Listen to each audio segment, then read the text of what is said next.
The hum of the city droned outside as the towering glass buildings of Nexus Holdings glimmered under the harsh African sun.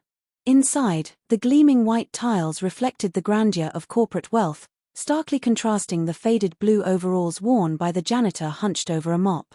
Akin, the cleaner, worked methodically, his calloused hands gripping the mop handle tightly as he scrubbed the floors of the executive wing. Employees in sleek suits bustled past him without sparing him a glance. To them, he was invisible, just another worker in the shadows of wealth and power. But Akin observed everything. He listened to hushed conversations, the subtle shifts in power, and the arrogance of men who never imagined that the cleaner mopping their floors might be listening. Born Akinwale Adegbite, Akin had once been a name that commanded respect in Lagos financial district. As the only son of a prominent businessman, he had studied abroad, returned with ambitious dreams, and built an empire alongside his father. That was before betrayal and greed shattered everything. After his father's suspicious death, a boardroom coup had ripped the company from his hands. His uncle and former business partners had conspired to leave him with nothing. The same men who had once called him boss had orchestrated his downfall. Now, 3 years later, he was back not as a wealthy entrepreneur but as a janitor in the very corporation built with his family's legacy. Day after day, Akin cleaned floors, emptied trash cans, and quietly gathered information.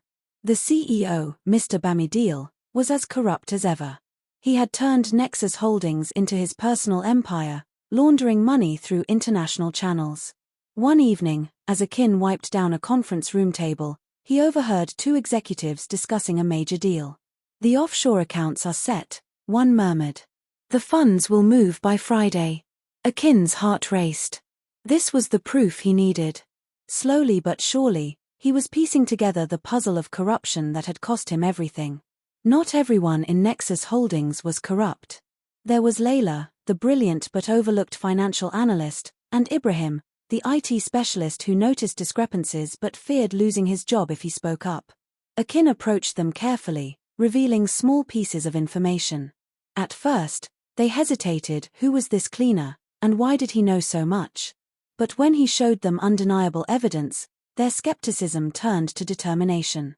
"Mr. Bamidele thinks he's untouchable," Layla said, fire burning in her eyes.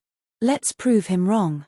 Using the security clearance Ibrahim had obtained, Akin accessed files implicating Bamidele and his associates. They compiled a dossier so damning that no legal loophole could save them. On the day of the grand shareholders' meeting, Akin, still in his janitor uniform, walked into the boardroom. Gasps echoed as executives saw the once powerful heir they had discarded. With a calm voice, he presented the evidence to the board and the press. The scandal erupted. Bamidele and his conspirators were arrested, and the company's shares plummeted overnight. Justice was swift. Akin's father's name was cleared, and with legal support, he reclaimed what was rightfully his. This time, he built a better, more transparent company.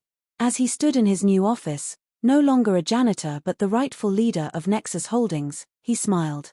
The very people who had ignored him as a cleaner now bowed before him.